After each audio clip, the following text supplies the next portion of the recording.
Welcome to the Lion's Share podcast, where we break down today's most impactful research and bring fresh insights from the academic frontier straight to you. The climate crisis. Yeah. It's clearly a massive ecological threat. But for those of us looking at corporate strategy and innovation, it's also, well, it's a sign that current business models are failing, right? Failing to account for long-term risks. Especially in the agri-food system. Exactly. It's responsible for nearly, 30% of human-caused greenhouse gases? Mm-hmm. And the economic hit from severe weather is already huge, over $100 billion just last year. Yeah, staggering numbers. So our mission today isn't just to talk about the problem at a high level. We want to do a deep dive into the how. How do companies, big incumbents and startups alike, actually scale sustainable innovation in this sector? It's so complex, so fragmented. And fundamentally tied to biology, which Right. adds another layer. Right. We've been looking at some expert analysis that frames this whole transition. And it's not just about dodging risks. It's framed as a massive opportunity. Oh, absolutely.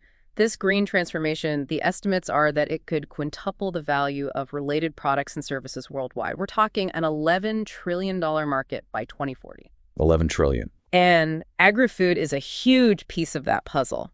It's really about shifting from what you might call a degenerative economy. Where making money essentially destroys the natural capital it relies on. Precisely. Shifting from that to a regenerative one that demands restorative growth models that actually build capital over time. Okay, so let's lay out the strategic landscape first. Mm-hmm. The analyses we looked at pinpoint 5 foundational, really systemic shifts needed for agri-food to meet, 21st century goals. And these aren't just suggestions, are they? They're being pushed by serious policy, like the EU's farm-to-fork strategy. Yeah, and private commitments, too. Things like the Science-Based Targets Initiative, SBTI goals everyone's talking about. Right. So these shifts really change where value comes from in the sector. The first couple focus on the land itself and the inputs. Okay.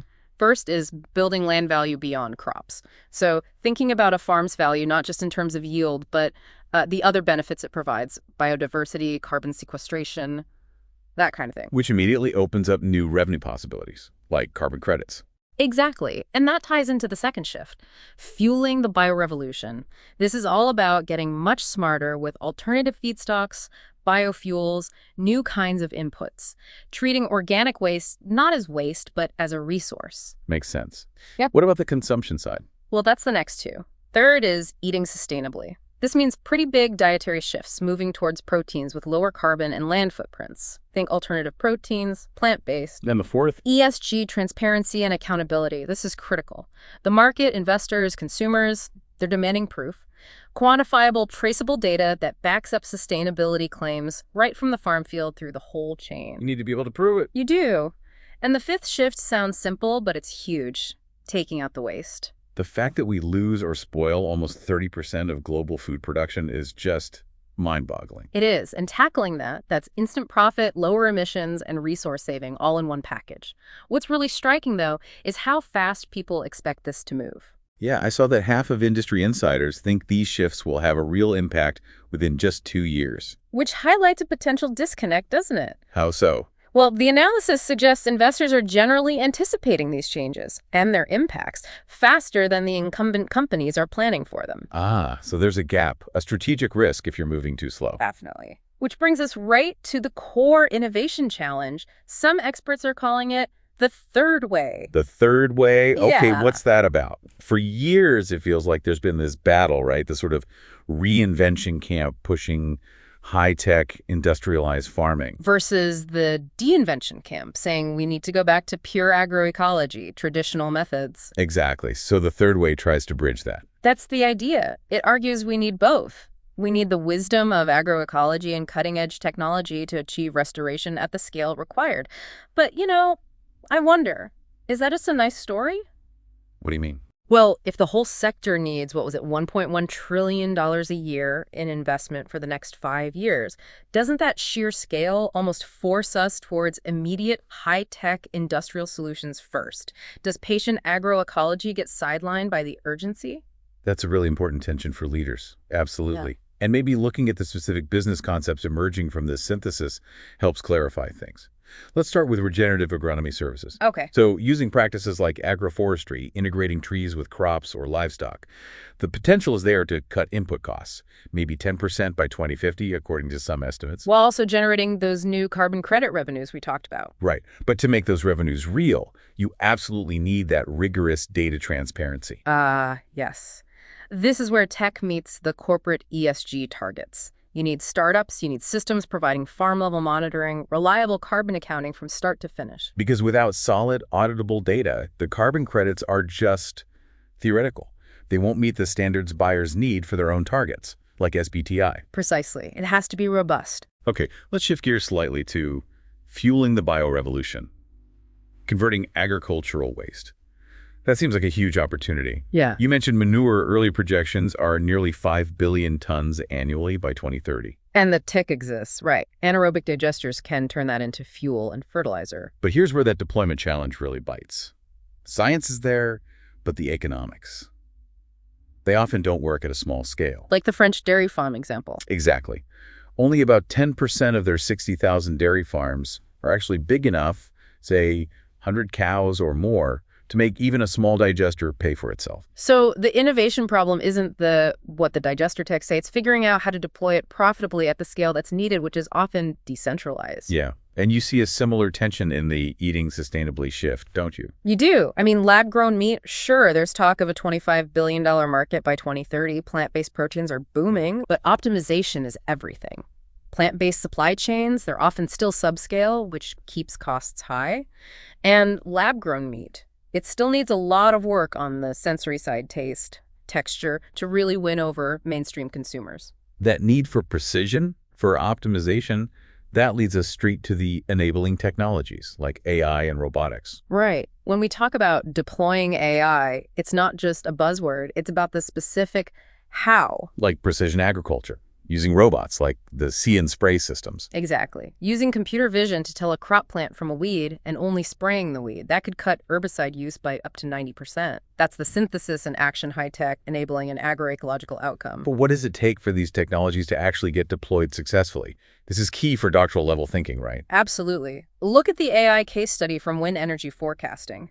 Success boiled down to 3 things. First, needing proprietary data. So in agriculture, that means deep field-level operational data, historical yields, soil conditions. Yes. Second, you need a willing, established deployment partner. Someone like Google, testing the wind forecasting on its own infrastructure. An incumbent willing to try it out. And third, A clear, quantifiable metric. For the wind energy, they had to prove a 20% improvement over what existed just to get buy-in. okay, and this brings us to a major roadblock in ag tech, doesn't it? The lack of what's called climate-critical data. Precisely. If startups or researchers can't get access to real operational data from large farms, well, how do you train the models? And you can understand why a farm manager might be hesitant, right? Letting an unproven AI system mess with their complex multi-million-dollar operation. Of course. But that reluctance, understandable as it is, effectively starves the ag tech startup sector of the data it needs to mature and prove its worth. It's a catch-22. Which shifts our focus to the big management challenges. This is crucial for you, the practitioner scholars listening. The first key question revolves around corporate ambidexterity. Yes. The advice often given to big agribusinesses is build a robust core before you branch out into new adjacencies. But that's the classic squeeze, isn't it? How does a big company manage exploitation? Optimizing today's profits from existing businesses, while also funding exploration, investing in these potentially disruptive, sustainable technologies that might take a decade to pay off. It's asking an organization driven by quarterly results to suddenly think in terms of long-term restoration. It's tough. The suggested answer often lies in those adjacencies. Meaning? Leveraging what you already have. Yeah. Using existing distribution channels to launch new sustainable services, for example. It lowers the risk of pure exploration. Okay, but even if you have the strategy right, the ideas, we keep hitting this fundamental barrier. Finance. Always comes back to money. You can have the tech, the data, the plan. But the capital's unstructured, right? Scaling just doesn't happen. Which brings us to our next key term, catalytic capital. Right. Think of this as patient money. It's capital that's deliberately flexible, willing to take more risk. Things like subordinated debt, guarantees. Designed specifically to de-risk those early-stage long-term investments that traditional banks won't touch. Exactly. It's the kind of finance needed to bridge that gap, like the 7 to 10-year payback period for restoring degraded land in places like Brazil. Conventional loans just aren't built for that. And the scale of this financial gap is just huge. Agriculture needs $1.1 trillion annually over the next 5 years. Yet it receives less than 5% of global climate finance. So conventional lending, being mostly short-term and relatively expensive, becomes this massive bottleneck for scaling up genuinely restorative practices. It really does. And related to this, we absolutely have to talk about equity. How so? Well, the world's food system relies incredibly heavily on smallholder farmers. They make up 3/4 of all farmers globally, and they are acutely exposed to climate risks. I saw a figure something like 80% of smallholders in key regions like Ethiopia, India, Mexico could be hit by at least one major climate hazard by 2050. It's incredibly high, which raises a really critical question for corporate innovation strategy. If the most advanced tech solutions, things like hyper-efficient vertical farms or genetically engineered crops, require huge investment, huge infrastructure, or tend to centralize control, Do they risk making things worse for the world's most vulnerable producers? Do they increase dependency, create new inequities, even if they boost overall production? that's a serious concern. Absolutely. So the challenge for you, the practitioner scholar, is how do you ensure these innovations are designed from the outset to actually support smallholders?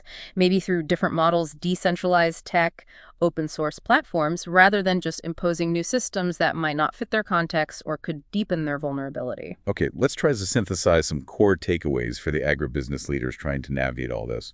First, we mentioned focusing on adjacent opportunities growing beyond the core, but leveraging existing strengths. Right. Stay close to home, strategically speaking. Second, the need to pursue novel collaboration models. Like partnerships across the value chain.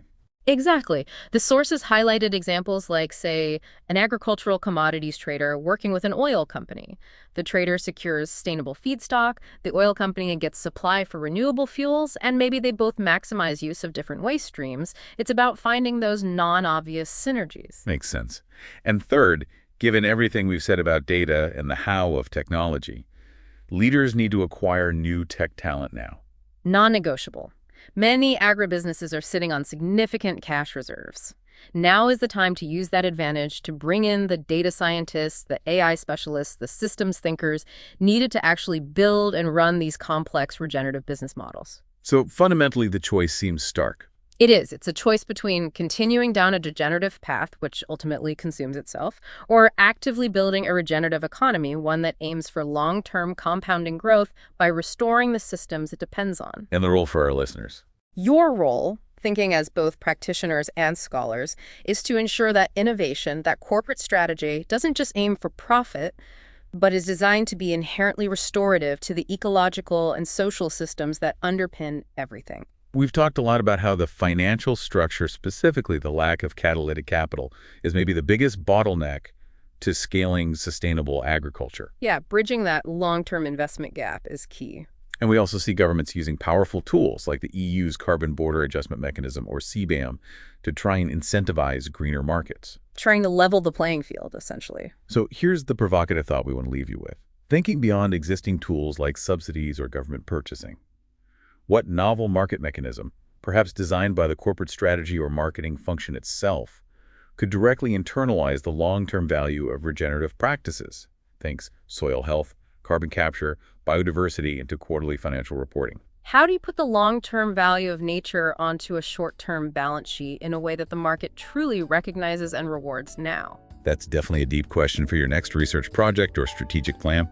Thank you for joining us for this deep dive into corporate innovation in the green agri-food transition. Indeed. Until next time, keep questioning how well new technologies actually fit within the complex realities of ecosystems and communities.